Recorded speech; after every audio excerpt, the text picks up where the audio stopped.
Un jour d'août 1663, qu'il visitait les bords de la Loire, allant d'un château à l'autre, le fabuliste Jean de La Fontaine faisait à son épouse son récit de voyage. Voici ce qu'il en disait.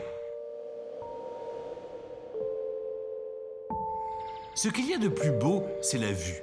Elle est grande, majestueuse, d'une étendue immense. L'œil ne trouve rien qui l'arrête, point d'objet qui ne l'occupe le plus agréablement du monde.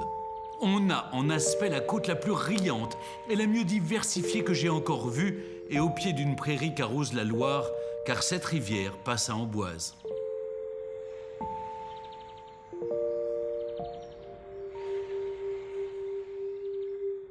Son emplacement stratégique et son architecture imposante expliquent que ce château de la Loire soit devenu la résidence prisée des rois de la Renaissance.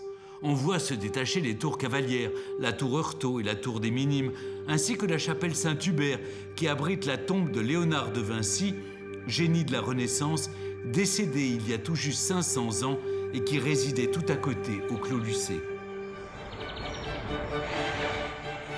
Le château a longtemps été propriété des comtes d'Anjou et d'Amboise, mais Louis d'Amboise eut la mauvaise idée de conspirer en 1431 contre le favori du roi Charles VII qui lui confisqua sa demeure seigneuriale. Au XVe et XVIe siècle, Amboise devient la résidence favorite des Valois. Puis à la Renaissance, Charles VIII désire en faire une résidence digne de la puissance des Valois. Il y fait réaménager le logis et son installation marque le début des séjours des rois de France en Val-de-Loire.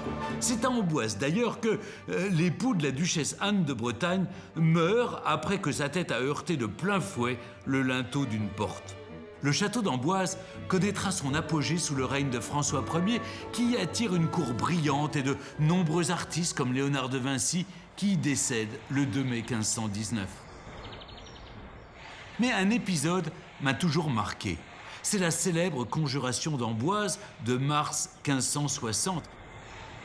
Et on ne peut s'empêcher d'y songer lorsqu'on admire la façade sur la Loire, belle dentelle de pierre ornée d'un balcon en fer forgé, autrement appelé balcon des pendus. Oui, parce que c'est là que furent suspendus les conjurés réformés qui avaient projeté d'enlever le jeune roi François II pour le soustraire à l'influence de la Ligue catholique des Guises. Le château d'Amboise est aujourd'hui propriété de la Fondation Saint-Louis, dont je suis modestement l'un des administrateurs, et qui gère et protège les biens inaliénables de la Maison de France. Mais il y a aussi l'écrin de verdure labellisé Jardin remarquable, avec la restitution depuis 15 ans du Jardin de Naples, sans compter les pelouses pour leur déserter de visiteurs, ou les vignes de muscat bien sucrées qui régaleront les touristes lorsqu'ils reviendront. Aujourd'hui déserts, les jardins d'Amboise sont éco-responsables, sans insecticides, engrais ou désherbants chimiques. Rouvert à la visite, le château d'Amboise devrait se réveiller de cette douce torpeur printanière.